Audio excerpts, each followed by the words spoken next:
Well, welcome to the 700 Club. The world is focused on a possible U.S. strike on Iran. At the same time, Israel is preparing for a potential attack of its own against Hamas in Gaza. Israel believes Hamas cannot be disarmed without military action. CBN's Paul Petit brings us the story from Jerusalem. Escorted by the Israeli Defense Forces, CBN News visited an outpost in central Gaza, just 200 yards from the Yellow Line, dividing Gaza between Israeli and Palestinian control. It's a place where troops here say Hamas skirmishes and attacks occur regularly, despite the ceasefire. In this area specifically, but all across the Yellow Line, Hamas keeps passing the Yellow Line on a daily basis, testing our troops, even carrying out attacks just this week, severely injuring one of our troops. The objectives for these Israeli soldiers are defending the Yellow Line and finding, then dismantling Hamas's vast tunnel network, where more than half have yet to be discovered. This is maybe the world's largest terror tunnel infrastructure in history, and this is something that's going to take time to find all of it and to deal with all of it. And we're not even talking about the tunnels that are across the Yellow Line, that we are not dealing with them right now.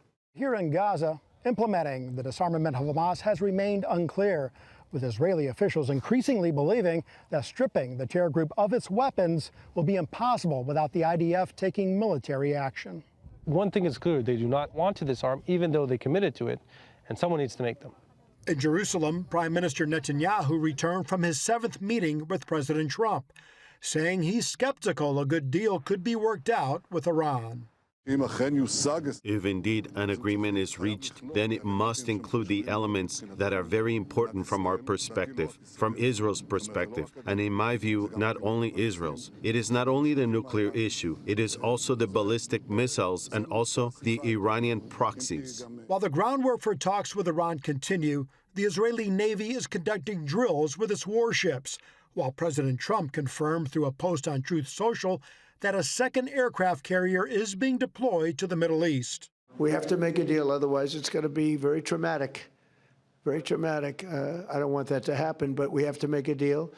They should have made a deal the first time, and they got Midnight Hammer instead. The Trump administration has denied stirring further protest in Iran, but did admit it smuggled thousands of Starlink terminals into the country to counter the internet blackout imposed by the regime. Paul Petit, CBN News, Jerusalem. Well, this is definitely decision time for the Middle East. What's going to happen to the government in Iran? Is there going to be further negotiations? Is there going to be a U.S. strike? In my view, that they need to move on, and the people of Iran have cried out for freedom. They've attempted 5 different revolutions just in the past decade. And you look at that and go, it's time for them to be free. In Gaza, Gaza needs to have no military weapons at all. And to say it's okay for Hamas to have weapons and for them to rearm, we know exactly what they're going to do. They're going to attack Israel again. They haven't changed their thoughts at all about Israel, and they want to wipe Israel off the map. They shouldn't ever have any weapons to actually accomplish that. Well, in other news, the Department of Homeland Security is headed for a shutdown. Ephraim Graham has that story and more from the CBN newsroom. Ephraim? Gordon, the partial shutdown appears certain as members of Congress left Washington for a 10-day recess without a deal. CBN's White House correspondent Kelly Wright has a closer look at the political stalemate. Democrats blocked funding bills on Thursday. They're insisting on strict reforms to ICE protocols following 2 fatal shootings by federal agents in Minneapolis last month. The Americans are tired of masked agents conducting warrantless operations in their communities. Secret police. They're tired of chaos, secrecy, and zero accountability. That is not what law and order looks like.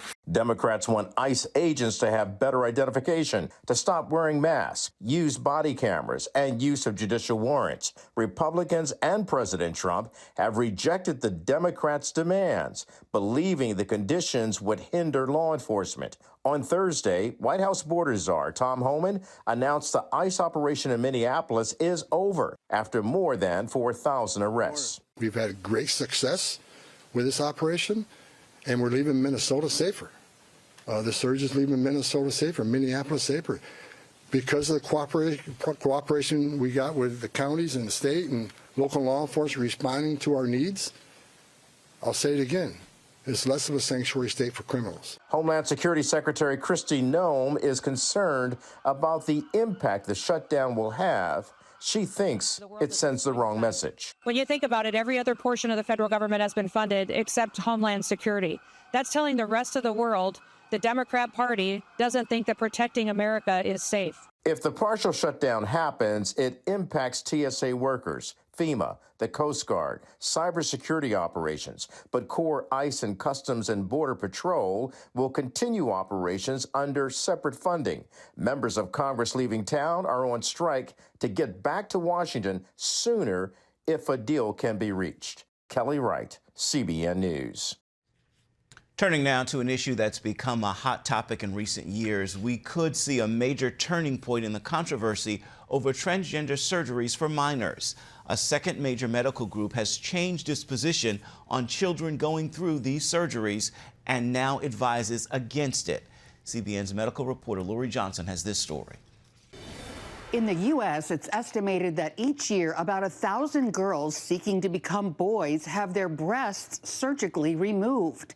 The number of procedures could see a drastic drop now that the group representing over 90% of all plastic surgeons recommends against such surgeries. The ASPS recommends surgeons should delay gender-related breast, chest, genital, and facial surgery until the patient is 19 years old, adding a substantial proportion of children experience resolution or significant reduction of distress by the time they reach adulthood, absent medical or surgical intervention. The Trump administration applauded the move, saying future doctors will look back on sex-rejecting procedures for minors the way we look back on lobotomies. Surgeon and transgender whistleblower Dr. Eitan Haim agrees. The only form of justice that can be done is for the people responsible for this to go to prison, to have such severe consequences that they spend the rest of their life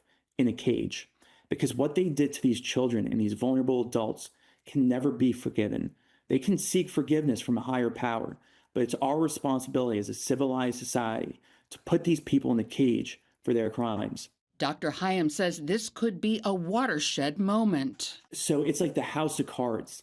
You know, once you start pulling out the aces and the kings from the base, everything starts falling. Indeed, the day after the plastic surgeons issued their statement, the American Medical Association stated surgical interventions on minors should be generally deferred to adulthood. And, you know, granted, it was very tepid, but the fact that they even entertained any type of skepticism is a monumental victory.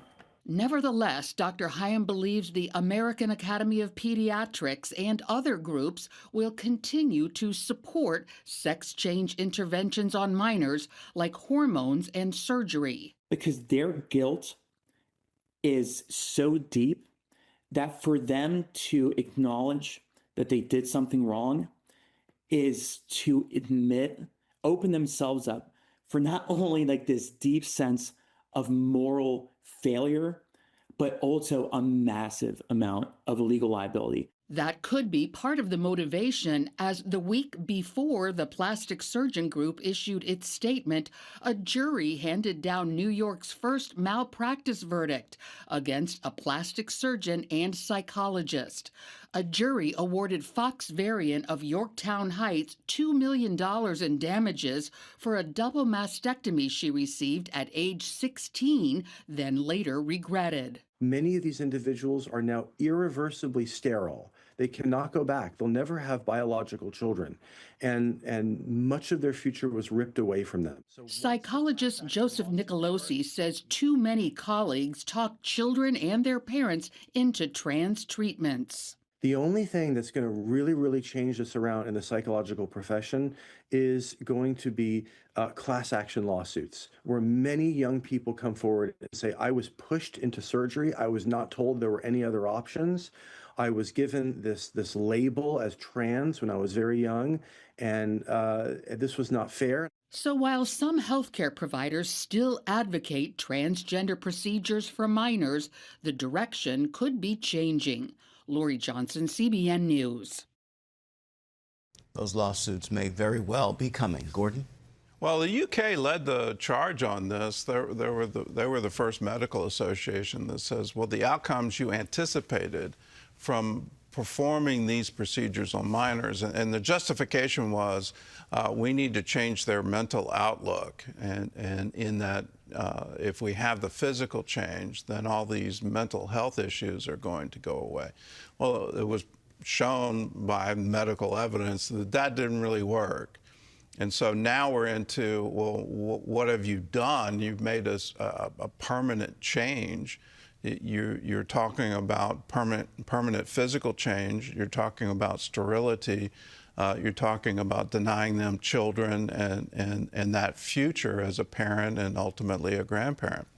But don't think for a minute this thing has gone away. That there isn't this really strong pressure, and I don't understand, other than a spiritual answer, why there's such a strong pressure. But it's just ringing in my ears. One of the leaders of this gender transition in the University of Vanderbilt says, if you don't buy into this ideology, if you raise objections to it, you can't be employed here. So it hasn't gone away. The whistleblowers in hospitals, disclosing what was really going on, well, they lost their jobs. They lost hospital privileges because of it.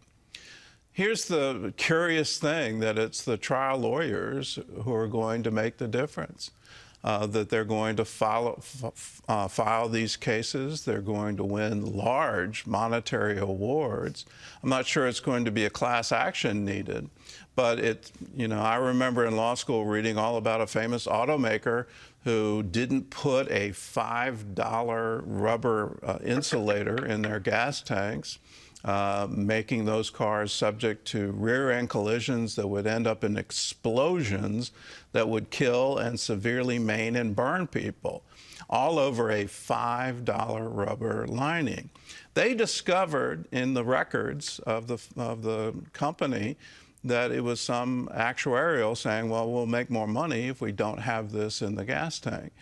And that led to huge lawsuits and huge recoveries for the families involved.